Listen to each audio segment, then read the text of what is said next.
tal a todos, amigos de Belmanía? Bienvenidos a un programa más en este bello viernes 24 de diciembre del 2021. Ya saben que estamos transmitiendo a través de Ansus Multimedia Radio, que lo pueden encontrar en redes sociales, en Facebook y en Instagram como Ansus Multimedia Radio, y en Twitter y en YouTube como Ansus Multimedios. Hacerles la recomendación de siempre, ingresar a www.ansusmultimedios.com, ya que todos los días salen las mejores notas del mejor interés para todos ustedes. Y pues nos encontramos con una invitada bastante especial que bueno, ya estuvo aquí en el programa, nos regaló un súper programa y pues el día de hoy no va a ser la excepción, porque vaya que nos va a asombrar con tantos datos interesantes que trajo Fernanda Gutiérrez, mediadora del museo. ¿Cómo estás, Fer? Bien, aquí.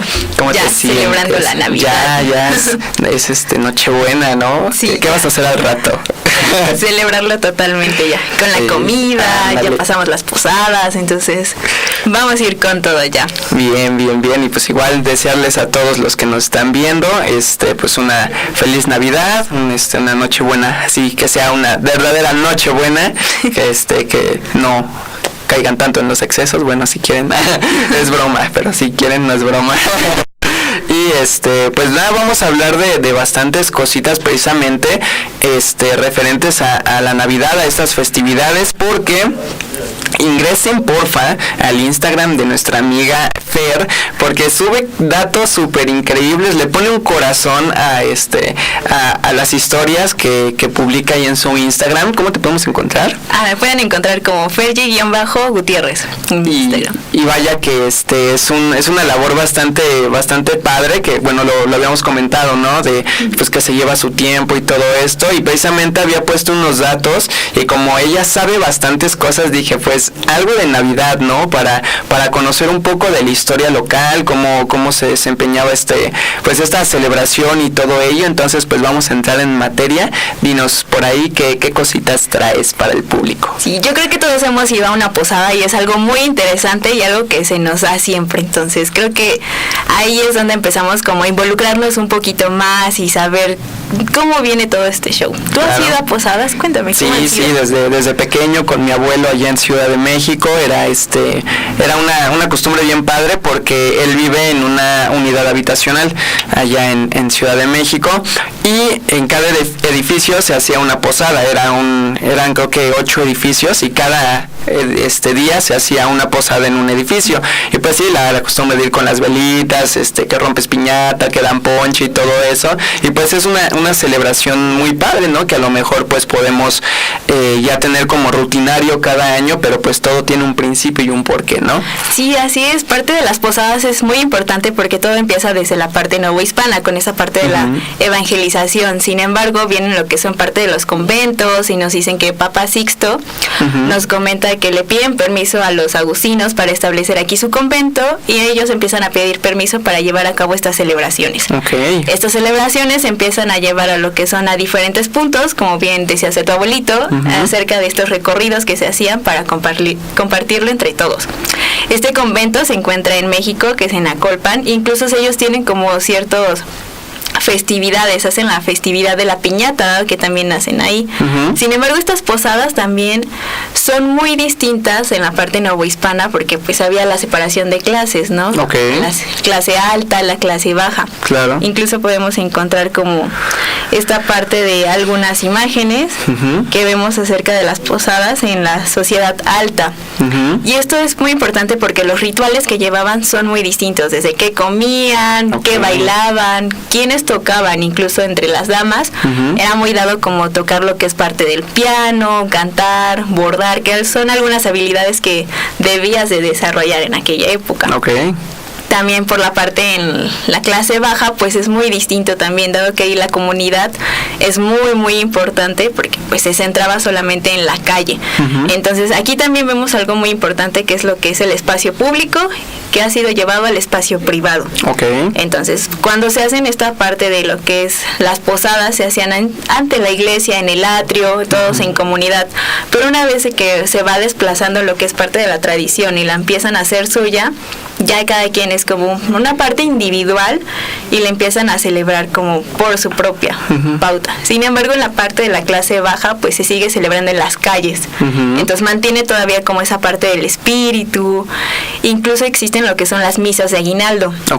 Que eso va a ser muy importante porque pues se daban como los presentes totalmente y toda la ritualidad que se lleva a cabo en estas posadas, cómo se celebraban.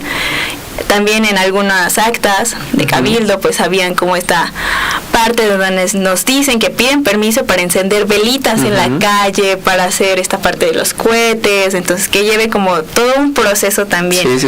Incluso las preparaciones, ¿no? Que las posadas son 9 días antes, entonces empiezan como el 16 hasta lo que es parte del 24, incluso llega a ser como un simbolismo por el número 9, ¿no? Que son 9 meses de preparación, 9 meses de embarazo también.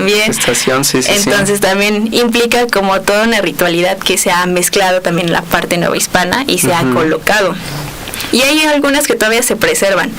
Incluso también han sido como modificadas, ¿no? Ya no solamente cantamos lo mismo, sino ya otras como más picaronas, Claro, sí. Incluso también hay como ciertas veces donde parte de los tribunales ya no querían que estas posadas se llevaran a cabo porque ya se saldrían de control, ya no era como esta parte de la devoción. Decían, no, pues hay que bajarle porque ya se nos están yendo. Incluso el consumo de pulque ahí era muy importante. No los culpo. Era todo un vicio, entonces también como tener estos rituales que acompañan y que han cambiado también, que ya no consumimos pulque en las posadas, sino ya sería un refresco u otras o cervezas incluso, entonces también se va cambiando completamente. Entonces, claro, es parte de esta adaptación, ¿no? Y todo parte como tú lo comentas, o sea, es un mestizaje cultural, porque pues precisamente, esto de las posadas, al menos lo que yo sé, es que viene de pues este relato bíblico en el cual pues María está buscando un lugar en donde pueda tener pasar la noche, porque ya estaba en momentos de dar a luz a Jesús, ¿no? Entonces pues de ahí viene precisamente esta tradición y pues como tú lo mencionas, ¿no? Al paso del tiempo vienen estos cambios, a lo mejor pues todo evoluciona, ¿no? Y vienen estos cambios inclusive en la alimentación que llevamos y pues como tú lo mencionas, ¿no? Antes era como que más de ritual, ¿no? El hacer todas estas celebraciones y como, pues, ¿por qué años se hacía todo esto? ¿No es por ahí el dato como de qué año se empezó a institucionalizar como la posada como tal? Pues empiezan también acerca de esta parte de la conquista, por ejemplo, igual hablaremos acerca de la pastorela, que fue un instrumento de evangelización. Como no se hablaba como el mismo idioma, entonces también es un instrumento que nos ayuda a la percepción, entonces al verlo reconocemos ciertos elementos. Entonces dirían por ahí que no hay algo escrito, pero sí hay algo hecho. Claro. Entonces a partir de lo que es la evangelización da pauta como dentro de las imágenes, la representación teatral, que ayuda muchísimo a decir de cómo se va a marcar esta parte. Entonces hablamos un poquito más acerca de la conquista y cómo se va dando en la época novohispana. Claro, pues yo creo que fue cuando se fue institucionalizando, o sea, Colón llegó en 1492, creo que la conquista fue en 1531, si no me equivoco, por ahí. 21, bueno, te llevo un 1.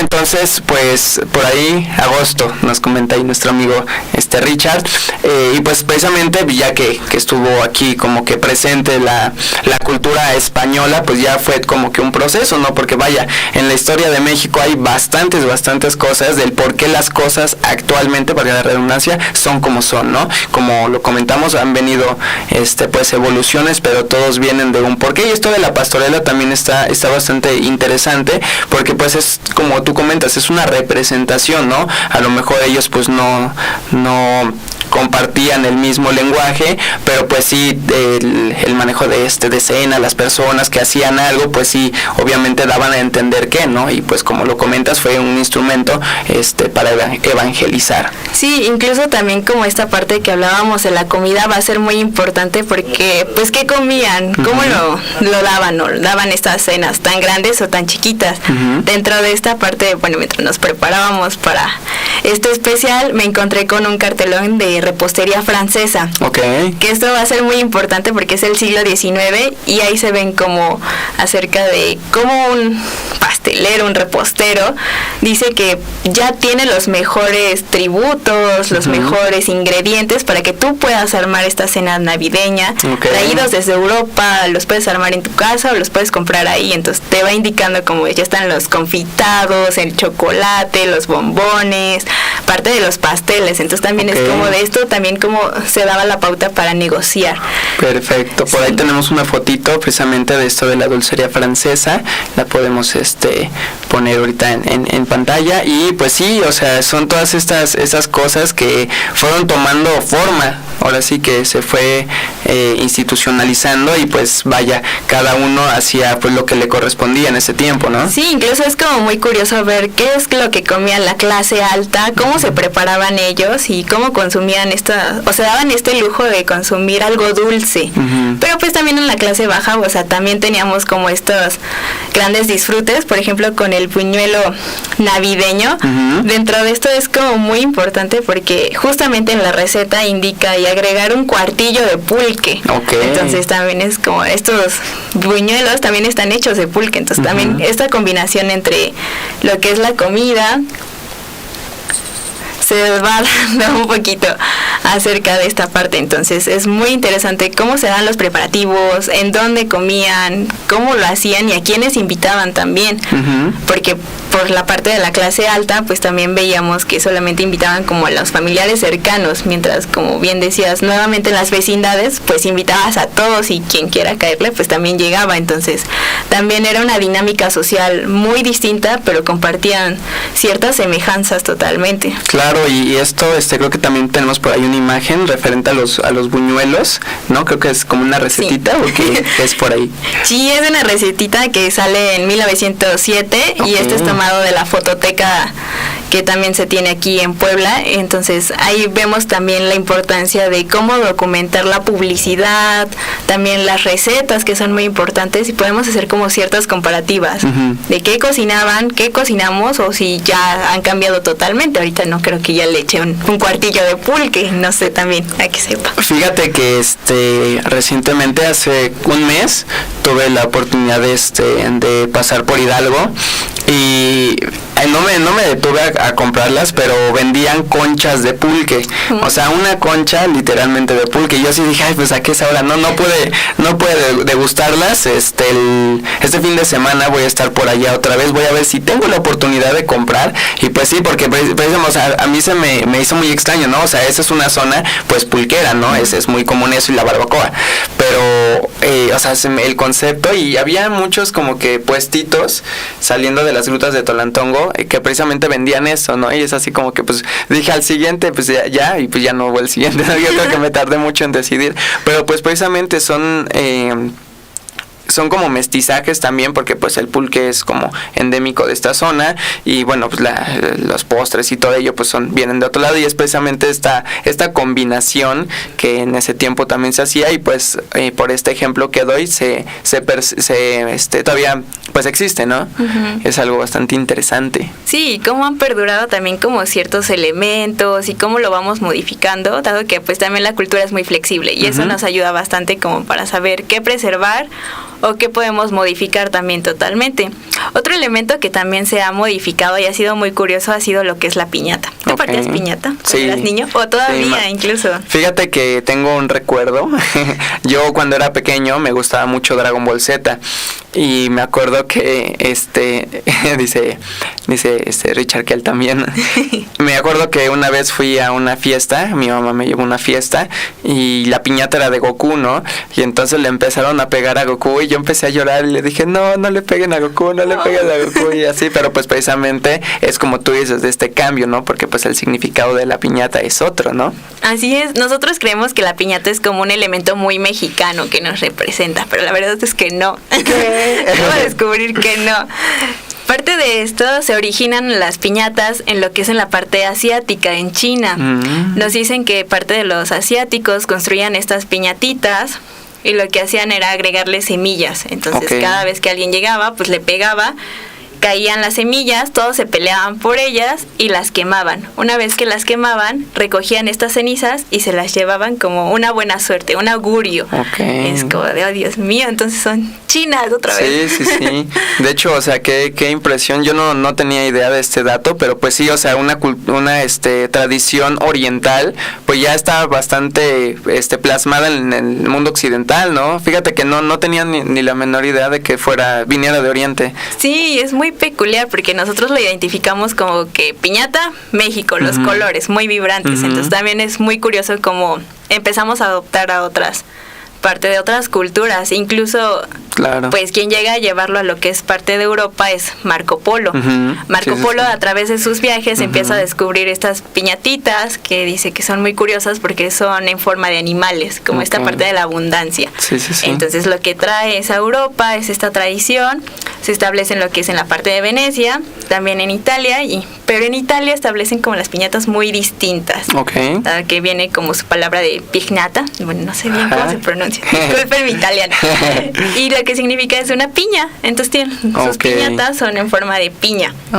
Y esto igual se viene como a retribuir a que se sacaba a las calles y pues los pobres pues le pegaban a la piñata para obtener como esta abundancia. Entonces también es como otro tipo de significado. Claro, porque el significado que yo conocía era precisamente el de los pecados y el demonio, ¿no? Que también la tradición que yo conocía era que la piñata tiene 7 picos, o es una estrella como 7 picos, y cada pico representa un pecado capital, ¿no? Y pues ahora sí que la vasija de barro como tal era el demonio, ¿no? El maligno, el cuernudo. Y entonces la intención era pues que pues le hiciéramos como que daño a eso, o sea, le pegáramos a eso, y precisamente lo que caían, que eran los dulces, la recompensa, el premio, era pues la abundancia, precisamente también esta misma significación, la abundancia y la alegría de compartir y todo ello, ¿no? Entonces, pues, como podemos darnos cuenta, la significación cambia, y precisamente esto es algo que a mí me gusta bastante de la historia. Creo que tenemos por ahí unas imágenes de unas piñatitas para que la gente también vaya dando un concepto ahí visual. Que me gusta muchísimo cómo van cambiando los significados a través de la historia. Es decir, por ejemplo, no sé si sabías este dato, que la hostia de la religión católica, como la conocemos aquí en este lado del mundo, porque la ortodoxa es diferente, pero tiene el mismo significado, pero es pan con levadura, entonces se infla. El de aquí es pan sin levadura, entonces la hostia es redonda porque hacía referencia al disco solar del dios Ra egipcio.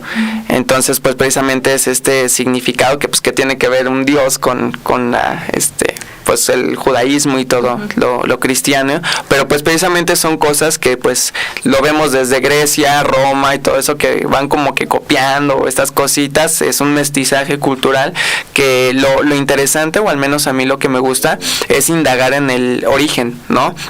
O sea, por ejemplo, tenemos la piñata, pero ahorita, como nos cuentas, se remonta al oriente y todo ello, ¿no? Eso a mí es algo que me fascina de la historia. Pues va cambiando, ¿no? Ya cuando llega la parte de la Nueva España, ahora sí, como comentas, cambia totalmente el paradigma, igual porque no conocemos las representaciones, y las representaciones visuales ayudan bastante para esta parte de la evangelización. Lo que hacen parte de pues los frailes es tomar este elemento que vimos que venía de Oriente, luego pasa por Europa y la convierten en este simbolismo más cristiano. Entonces lo que hacen, como bien dices, pues ya se coloca lo que son los 7 picos, representando lo que son pues los 7 pecados capitales. Pero algo muy interesante es de quién establece estos 7 pecados capitales, de dónde salen y por qué hay que seguirlos. Va a ver el nombre, ahí está. En el siglo VI, lo que es parte del Papa Gregorio Magno, él empieza a resumir lo que son los 7 pecados capitales. Entonces él dice que a partir de estos 7 pecados también hay 7 virtudes. Entonces como para poder luchar con ellas y seguir el camino del bien. Sin embargo, dentro de estas indagaciones nos dicen que hay 8 pecados capitales, que uno había sido descartado. Y esto lo establece parte de Cipriano de Cartago, que son son unos teóricos muy importantes dentro de la teología que empiezan a cuestionarse, ¿no? De ¿por qué 7? Podemos tener 8. Y el 8 es muy curioso porque es la tristeza en su forma de la melancolía. Nos comentan que debe ser considerado un pecado porque es una transgresión a Dios por ser la criatura más perfecta y resumirle o quitarle totalmente como esta bondad, esta felicidad. Okay. Entonces la tristeza en forma de melancolía decía que también debía ser considerada. Sin embargo, después empezó como a descartar y se quedó con los 7 establecidos. Unas representaciones muy famosas también ha sido como la mesa de los 7 pecados capitales del Bosco. Bueno, no sé si la conozcas, es como una mesa giratoria donde vas identificando como cada pecado. Y lo que hace el Bosco es que es parte de un pintor también un poco grotesco y hace como una forma de burla hacia esta parte de los pecados. ¿Como una sátira? Sí, entonces también se ve como de cómo van jugando también con los elementos y cómo nosotros también vamos adaptándolo. Ya que llega esta parte de la Nueva España, pues nosotros empezamos como a colocarle los colores que son más festivos, las tiritas que vienen en los picos, incluso algo muy importante de esta parte de la piñata es que tiene que ser de olla de barro. Si no es de olla de barro, no es piñata completamente, aunque la hagan de cartón, pero no cuenta. Y algo muy importante es que dentro de la Nueva España decían que las obras que se habían quebrado, se habían rajado de alguna parte, las guardaban específicamente para esa celebración. Entonces siempre es decían, no las tires porque va a ser piñata. Entonces también es como reutilizar totalmente esta parte. Fíjate que yo llegué a golpear piñatas de barro, de las meras, pero luego retumbaba, o sea, la vibración en el palo y dolía bien feo las manos. Yo decía, mejor una de cartón. Que era más fácil. Sí, también los rellenos, ¿no? Porque tenían jícama, caña y pues también te pegaban bien feo, ya todo mayugado también. Los cacahuatitos ya todos pisados.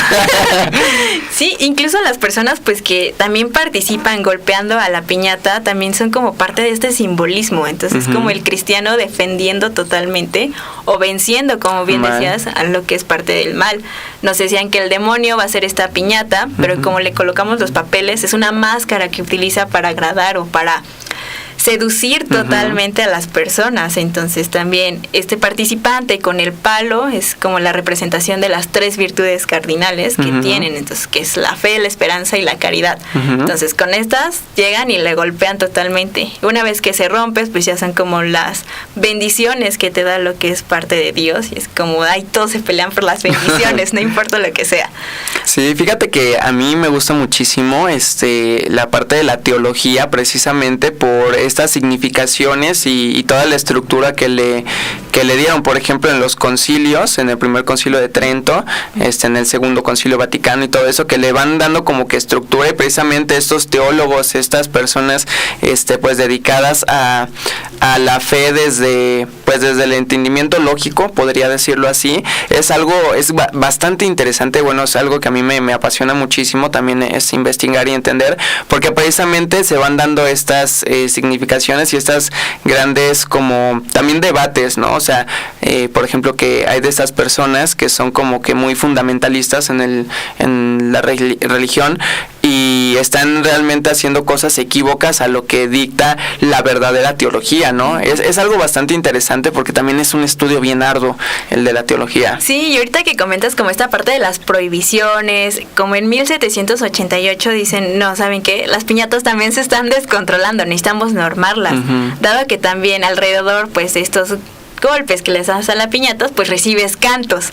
Pero qué tipo de cantos también recibían. Decían que estos cantos ya eran como muy pícaros, ya quitaban la parte como de devoción a una parte de que si no le pegas te pareces a tu papá.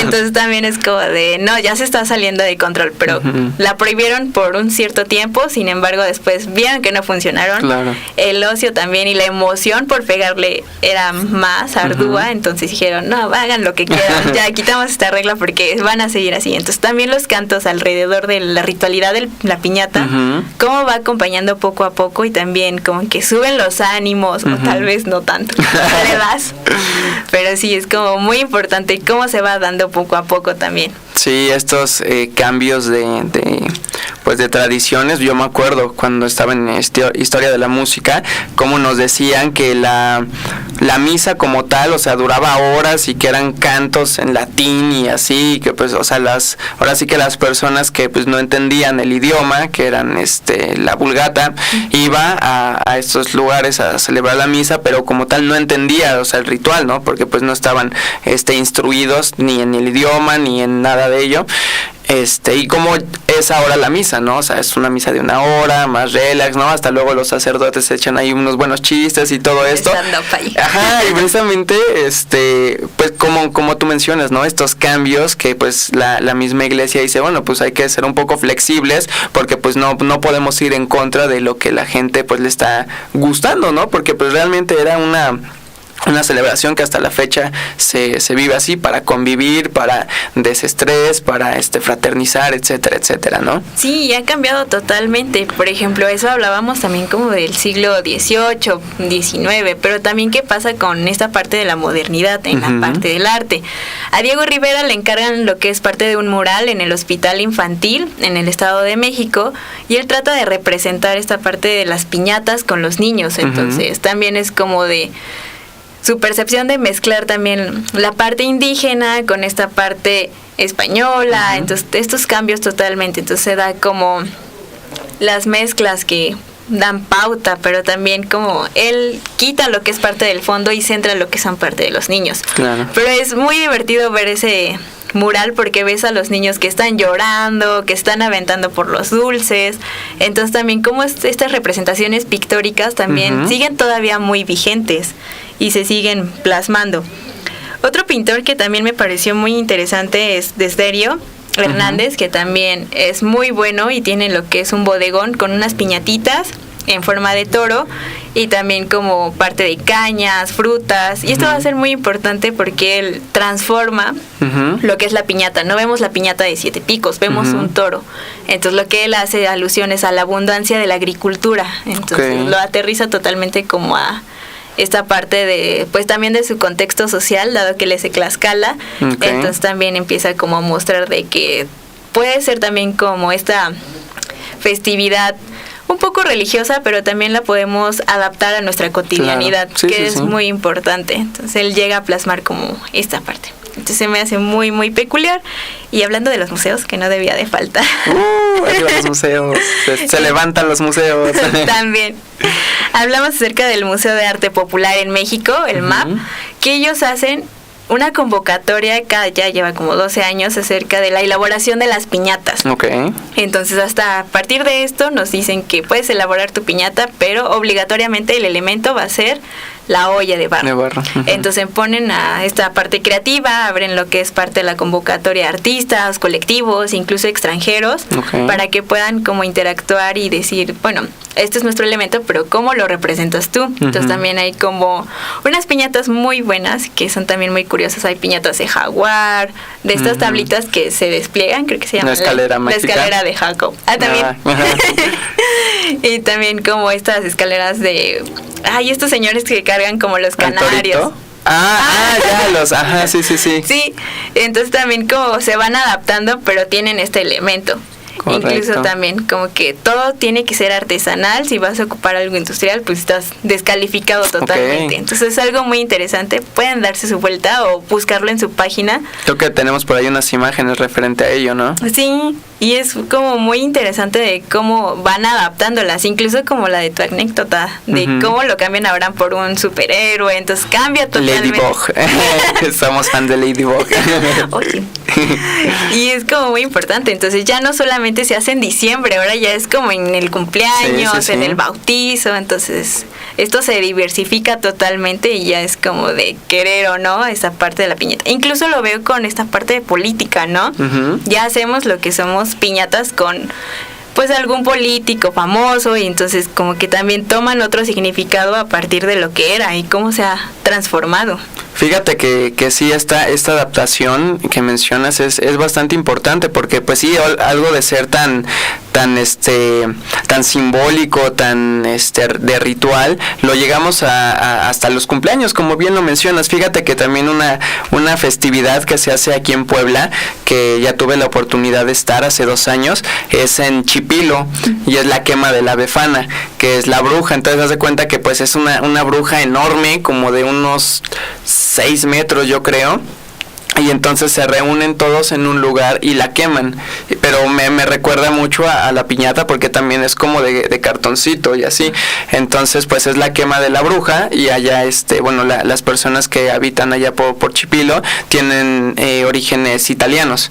Entonces pues es precisamente la befana, y creo que ellos fueron los que trajeron la tradición, y ahora creo que no es muy conocido, pero vaya, la reunión de las personas es padre. Y o sea, ver una columna enorme de fuego está muy padre también. Eso me recordó un poquito como que esto que mencionabas, la adaptación, nada más para que tengan ahí el dato de la quema de la befana. Sí, incluso es como muy importante como esta parte de quemar las cosas o romperlas también significan algo muy importante. Por ejemplo, ahorita que mencionabas eso, nos vamos al otro lado no del mundo, pero nos vamos a ir a Quito, porque nos decían incluso que en Año Nuevo una tradición muy importante era la quema de las mini personitas. Entonces hacían como parte de estos mini personas de cartón y las quemaban. Entonces decían que antes de quemarla tenías que decirle todo lo que te tenías que despejar de este año, en lo que deseabas para Año Nuevo. Entonces ya llegaban y las quemaban, pero tenías que colocarle algo como muy personal para que fuera. Entonces hacen como su quema de muñequitos. Mira, es muy curioso, bastante espiritual, ¿no? Y hasta sanador, diría yo. Sí, también se va acompañando. Incluso también, como hablabas de esta parte de la teatralización, pues están los nacimientos, que incluso que es algo como muy icónico que se da. La parte de los nacimientos también es sorprendente, porque lo establece San Francisco de Asís. Entonces él, a través de esta parte o tradición que le empieza a poner, lo hace en Italia a través de una gruta. Entonces dice, bueno, pues aquí vamos a montarlo pero vivo, entonces personalícense, y hay que traer un burrito, un buey, y esto se empieza como a trasladar totalmente a nosotros, y que nosotros también lo hacemos. Y justamente un punto que retomo antes es que lo volvemos a hacer del espacio público al privado. Entonces ya no hacemos como nuestros nacimientos colectivos, pero sí totalmente individuales. Claro, y también la diversidad de nacimientos o de representaciones de nacimientos. Me acuerdo, le mando un saludo a mi madrina en Ciudad de México, que ella cada año sin falta iba a ver el nacimiento de Pan. O sea, literalmente hacen un nacimiento, pero pues bastante grande, y las figuras bastante grandes, y eran de pan, ¿no? Entonces pues precisamente pues este tipo de representación, como tú dices, ¿no? O sea, se adapta de algo al populum, o sea, de la gente del pueblo, a algo particular, privado, y también adaptado como que a otras formas, ¿no? O sea, se pueden hacer nacimientos de muchísimas formas. A lo mejor he visto también unos que son como de luces LED, o sea, ya con un poco más tecnológicos, pero pues igual, ¿no? O sea, están ahí las figuras y la representación y el mensaje siendo el mismo, pero el medio siendo diferente, ¿no? Sí, y eso es muy importante, porque pues lo seguimos adecuando. Yo también me acuerdo que en la calle donde vivía mi abuelita, también había una señora que hacía su nacimiento de toda su sala, y es como, vengan a ver mi nacimiento, y les doy ponche, pan. Entonces también era muy interesante esta interacción, y entonces ya recordabas como esa señora siempre hacía como su nacimiento. Entonces también cómo se va convirtiendo también, bueno, a partir de cada persona, cómo lo van haciendo totalmente público. Claro. Entonces, por ejemplo, igual en mi casa, pues mi mamá es como, cada año lo vamos a hacer más grande, y es como, ya va a abarcar toda la sala.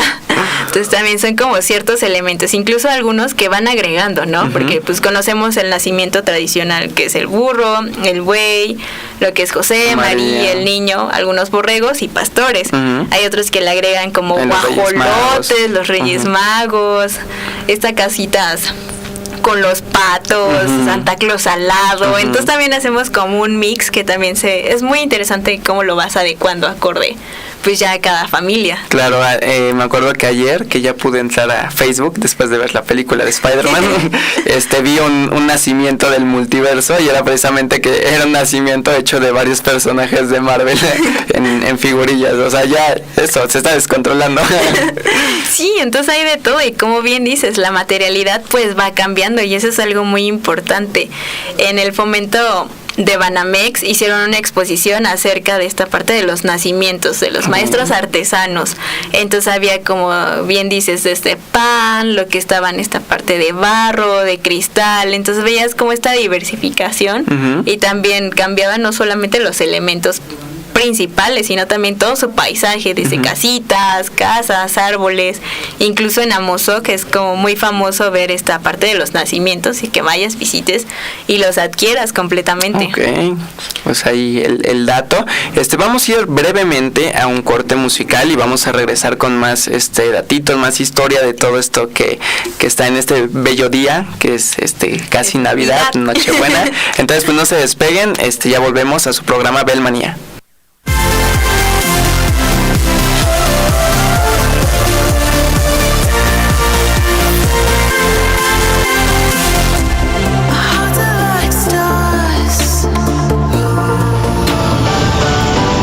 ¿Te quedaste picado? En un momento regresamos.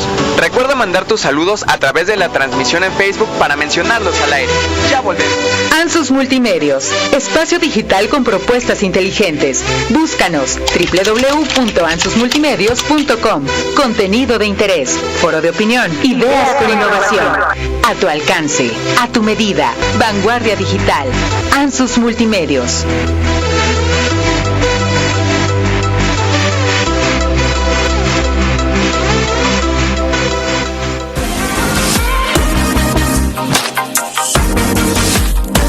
Ansus Multimedios, medio de comunicación digital multiplataforma. Digita www.ansusmultimedios.com. Tu foro de expresión y participación, llegando a latitudes inimaginables, proyectando tu marca, ideas con innovación a tu alcance, a tu medida. Vanguardia digital, Ansus Multimedios. Un triunfador no detiene su camino de éxito. No dejes pasar un año y forma parte de la familia SSH. Contamos con bachillerato general, 4 licenciaturas, posgrados y laboratorios especializados. Pregunta por nuestro plan de becas, sin examen de admisión, inscripción gratis, porque triunfar es extraordinario. Escuela de Comunicación y Ciencias Humanas. Estamos de regreso. Recuerda seguir todas nuestras redes sociales. Esto es Belmanía. Continuamos.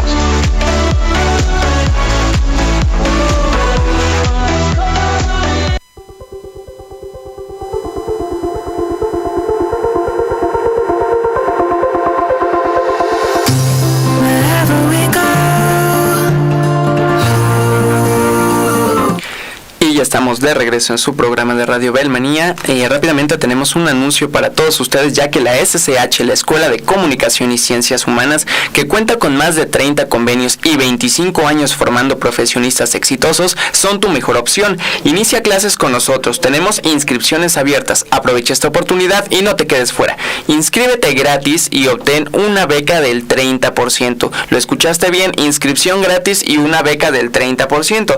Te ofrecemos las licenciaturas en Comunicación, Administración, Derecho y Mercadotecnia y Publicidad. Y si quieres continuar con tu preparación, nuestra área de posgrados te ofrece la especialidad en Comunicación Corporativa y la maestría en Alta Dirección. Así que ya lo sabes, para tu seguridad puedes realizar tu proceso de admisión en línea a través de www.ssh.edu.mx sin examen de admisión. Atractivo plan de becas, clases totalmente interactivas, alto nivel académico, plataforma digital completamente gratis, no hay pagos extra con nosotros y tenemos biblioteca y laboratorios totalmente especializados. Así que ya lo sabes, www.sch.edu.mx, o puedes comunicarte a través de WhatsApp al 22 29 21 49 52. Repito, 22 29 21 49 52. Estamos ubicados en la 7 Sur, en el número 1107 del Centro Histórico de Puebla, una super locación. Así que ya lo sabes, comunicación, administración, derecho y mercadotecnia y publicidad, porque la SSH es tu mejor opción. Así que ya lo saben, si conocen a alguien ahí que quiera iniciar sus estudios, díganle que la SSH le está otorgando inscripción totalmente gratis y beca del 30%. Y pues seguimos aquí con estos datos bastante interesantes que, wow, yo sigo impactado con lo del origen de la piñata. Sí, creemos todavía que sigue siendo mexicana. Y sí, que bueno, se hizo también totalmente suya también. Claro, nos apropiamos y lo tergiversamos a nuestro relajo mexicano. ¿Qué más tenemos por ahí, Fergie? Bueno, hablábamos igual acerca de estos nacimientos y me llegó el recuerdo acerca del nacimiento que establecieron aquí en el Zócalo, que es de Talavera. Sí. Hablando de estos materiales distintos, entonces también vemos que la talavera también es un proceso artesanal muy complicado de hacer, sí.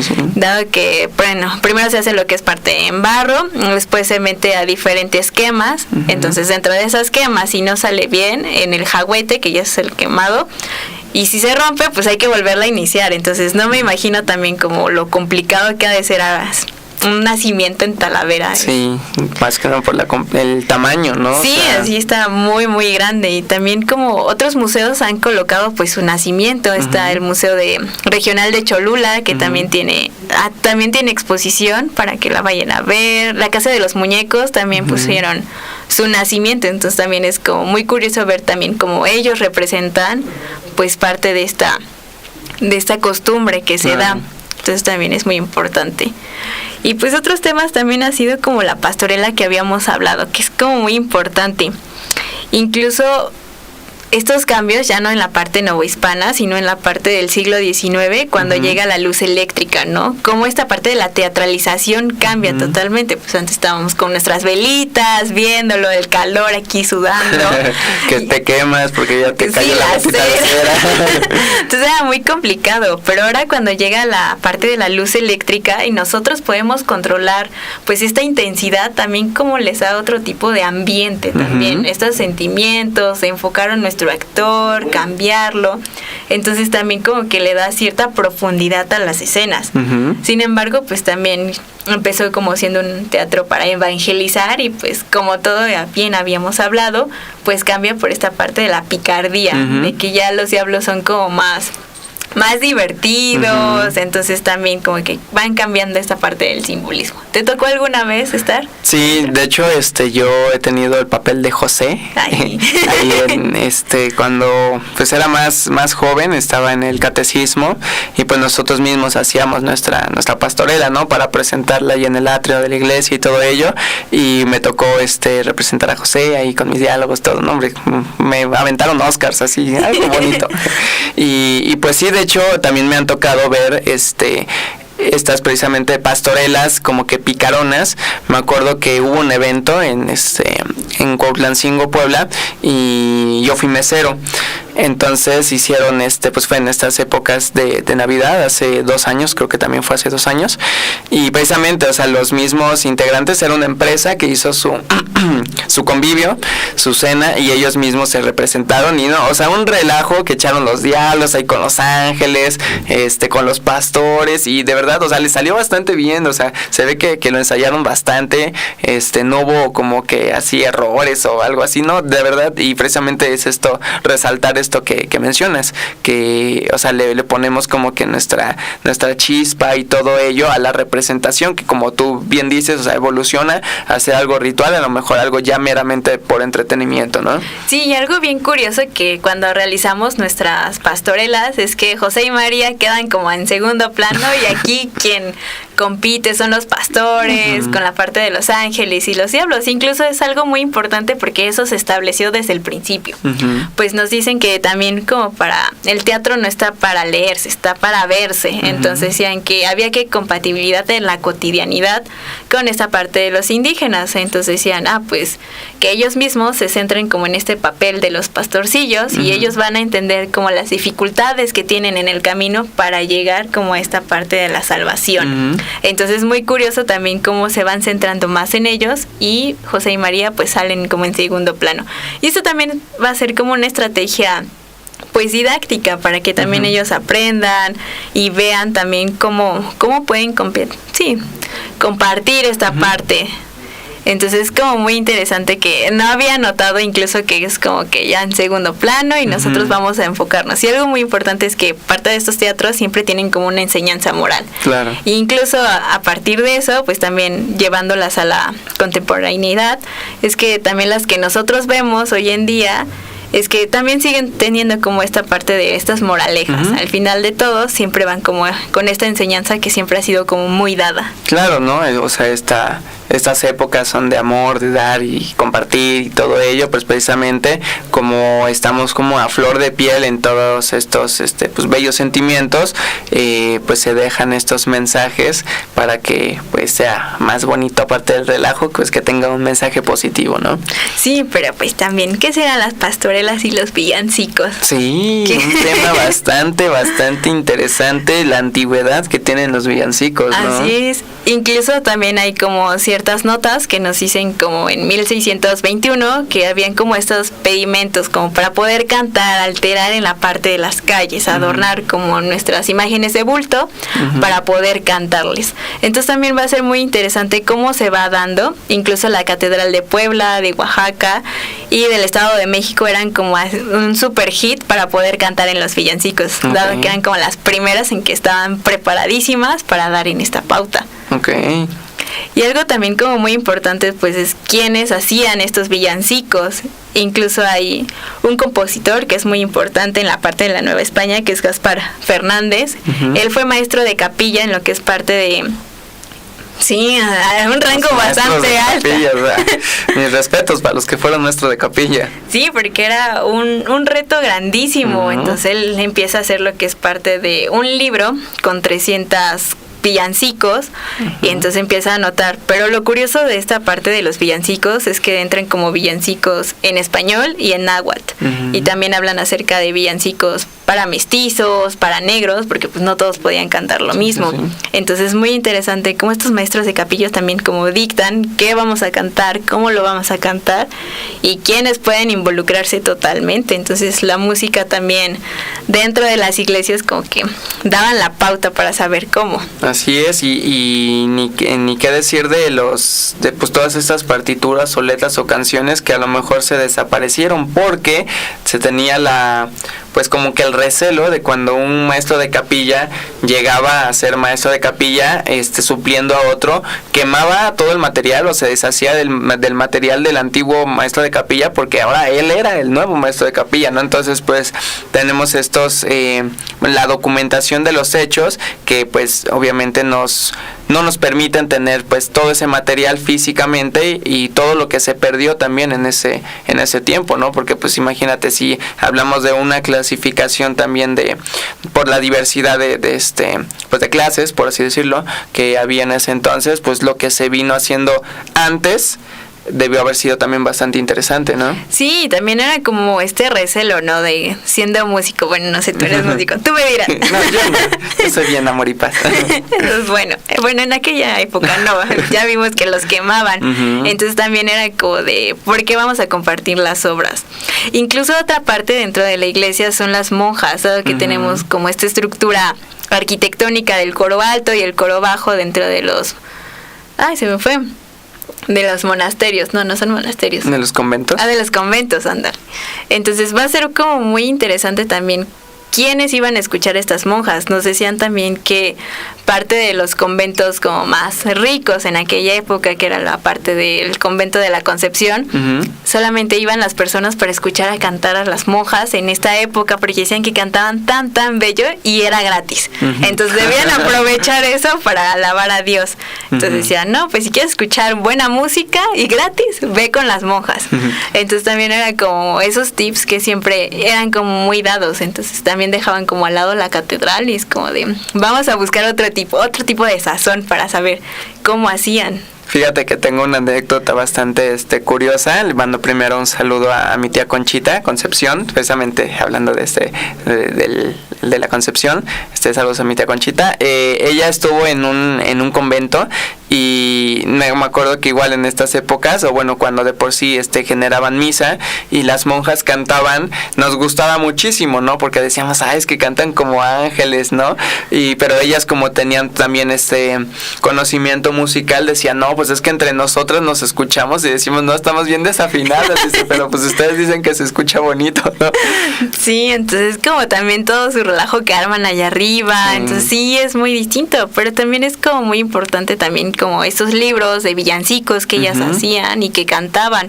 Incluso la UNAM tiene resguardado un libro desde el siglo XVI al siglo XIX de todo lo que cantaban, entonces como de ver también esa transición, cómo lo hacían y también cómo eran invitados también los de afuera para poder verlas, es muy muy interesante. Incluso me acuerdo que una vez fui al convento de la Concepción igual a ver como parte de las misas, cómo cantaban y nos regalaron puñuelos y es como, ay, qué rico. Y es como premio aquí, doble. Sí, entonces también como comparten esta parte de la comida, también es muy muy interesante. Sí, y pues también mencionar que esto es a nivel internacional, ¿no? O sea, por ejemplo, uno de los villancicos más conocidos es Noche de Paz, pero la versión en alemán, ¿no? Etcétera, etcétera. Pues sí, como es la adaptación en cada país, ¿no? Porque también cada país tiene sus tradiciones referente a eso, pero pues yo creo que uno de los más ricos sin duda es México, ¿no? O sea, tiene mucha significación, tiene mucha cultura, tiene muchísima diversidad, ¿no? Sí, cambia totalmente, incluso también como en otros conventos, pues que también no eran como muy ricos, pero pues también se daban como esa libertad de compartir sus cantos también, y algo muy importante es como de qué cantaban o cómo lo ofrecían o hacia qué pedían, también era muy importante. Entonces también se ve como de compartir esto, incluso pues volviendo como a la catedral, pues parte de los rituales. Recuerdo que también decían que había por ahí un maestro de capilla que nada más decía, no, pues aquí nada más nos damos como la vueltecita a la catedral y ahí que quede nuestra tonada. Y otros pues ya decían, no, pues como nada más ahí adentro, no, hay que compartirla. Entonces ya salían como a darle toda la caminata, toda la cuadra, como para que se escuchara también. Entonces era algo muy importante, incluso los tiempos, ¿no? Que se cantaban como en los matines, entonces era como algo muy muy importante, o cada 3 horas, entonces era algo muy también relacionado, y ya que hablábamos del simbolismo, pues este número de cada 3 horas. La Trinidad, todo ello. Sí, entonces se va dando como poco a poco y también como el compartir, y hoy en día pues no sé si canten todavía las monjitas. Tal vez una a lo otra. Mejor ha de ser, yo digo que sí, ¿no? Pues son tradiciones que pues sí están perdiendo, pero hay generaciones que sí la van manteniendo, entonces supongo que debe haber. Por ahí si saben, pónganlo en comentarios. Que nos pongan ahí un evento para ir. Sí, y también bueno, ya para ir cerrando el programa, porque se nos va el tiempo, así pasa, y aparte ahorita pues ya nos vamos a ir a festejar, a echar el taquito y todo eso. Dinos cómo está ahorita, porque pues bueno, como ya lo sabemos, eres mediadora de museos. Ahorita cómo está la escena en los museos con esto de la reapertura. De hecho, cuando viniste la primera vez, todavía estaban cerrados, ¿no? Los museos estaban como que con otras dinámicas. Ahorita, ¿qué podemos encontrar en los museos? Pues ahorita podemos ver que la situación de los museos ya están abiertos, y eso es algo muy importante. Entonces también cuidan como la parte del aforo, pero también están no descuidando a su público virtual, que eso es muy importante porque han captado de diversos países, entonces dejarlos creo que también sería una muy mala estrategia. Pero también están como en esta modalidad híbrida, entonces van cambiando, pero sí es como de qué puedo ofrecerles también para que vengan. Si ya conoces como tal exposición, pero siempre está como el visitante de ¿y qué más me ofreces? Pues siempre hay como la renovación de exposiciones, que va a ser muy importante. Apenas visité la exposición del Museo Amparo, que me parece muy importante, que se Ibarra, no es cierto, de José Juárez, que es muy importante, que habla acerca de los afectos. Entonces ella comenta, quien es la curadora es Paula Muez, entonces nos dice de cómo visibilizamos al otro, cómo creamos esta empatía, pues a través de pues de los afectos, de sus gestos, y lo que hace ella es establecer una serie de pinturas, también pues son religiosas, pueden ver la adoración de los pastores, el nacimiento de Jesús, ya que estamos en estas épocas, y también lo muestra como de cómo es la sensibilidad del pintor también para plasmarlo, desde las mejillas pues rosadas, desde la delicadeza de los ojos, las lágrimas. Entonces también como todas estas pinturas nos ayudaban como a ser más sensibles y poder decir, pues sí, yo también siento lo mismo, a pesar de que es otra persona, está en otro contexto, entonces también ayuda bastante. Entonces es muy importante como de darle otro plus al visitante, como para también motivarlo a decir, pues estamos abiertos, tenemos esto y pueden visitarnos también. Claro, pues ahí está, hay que fomentar pues todas las exposiciones que están en los museos. Vamos a aprender muchísimo, siempre se aprende en esos hermosos lugares, y pues también ver la nueva propuesta que tienen de manera virtual, porque pues también es una experiencia totalmente diferente, aunque sea a lo mejor el mismo museo, pues no es lo mismo la experiencia virtual que la experiencia pues ya en un tema presencial, ¿no? Y pues ya estamos cerrando el programa, no sé, ¿quieres decirnos algo? Mandar saluditos, hay comentario, el espacio es tuyo. Bueno, igual que se la pasen muy bien, pues es Navidad, ya sabemos qué significa totalmente y ya podemos ver qué tal. Y pues que cenen muy rico también, que ya iremos a cenar aquí. Así es. Y ¿algún saludito que quieras enviar? Bueno, pues a todos los que nos están viendo, a mi mamá que comparte también aquí nuestro espacio, y pues a todos los que nos ven y nos escuchan aquí. Perfecto, y pues sí, yo también mandarles un gran saludo, un abrazo fraterno esta bella Navidad de 2021, ¿no? Un año bastante difícil, pero pues ahí vamos saliendo adelante. Entonces pues que siempre se mantengan estos mensajes de vibra positiva, de amor, de compartir todo ello, ¿no? Estamos acabando un año, vamos a iniciar uno nuevo, que sea con las mejores ganas. Entonces pues ahí nada de rencores, nada de cosas negativas, también que cenen rico. Y pues muchísimas gracias por haber estado en el programa. Ya saben que esto es Belmanía, un programa transmitido por Ansus Multimedios, que lo encuentran en redes sociales, en Facebook y en Instagram como Ansus Multimedios Radio, y en Twitter y en YouTube como Ansus Multimedios. Nuevamente hacerles la recomendación de ingresar a www.ansusmultimedios.com, ya que todos los días salen las mejores notas del mejor interés. Y también si conocen a alguien por ahí que esté interesado en promocionar su empresa, producto o servicio, que tiene los buñuelos, que quiere promocionar el ponche, algo lo que sea, Ansus Multimedios tiene las puertas abiertas, con espacios de publicidad totalmente disponibles para todos ustedes. De igual manera, espacios de programación libre, si tienen la idea ahorita que está empezando el año, si quieren iniciar también un programa de radio, tenemos cabina disponible. Así que les paso el contacto, es el 22 14 24 63 96. Lo repito, 22 14 24 63 96. Estamos ubicados en la 7 Sur, número 1108 del Centro Histórico de Puebla. Entonces ya lo saben, Ansus Multimedios, tu voz en la red, para que todos tus servicios, productos, empresas salgan a la luz. Este es tu mejor espacio. Y pues muchísimas gracias por haber estado con nosotros. Muy feliz Navidad, de verdad, los mejores deseos que puedan extenderse de parte de Belmanía. Muchísimas gracias por conectarse todo este año, por todas las experiencias que, como siempre lo comento, no las hago yo, no las hace el programa, las hacen ustedes, viniendo y compartiendo sus mensajes con las personas. Entonces pues de verdad, de todo corazón, muy feliz Navidad, muchísimas gracias, adiós.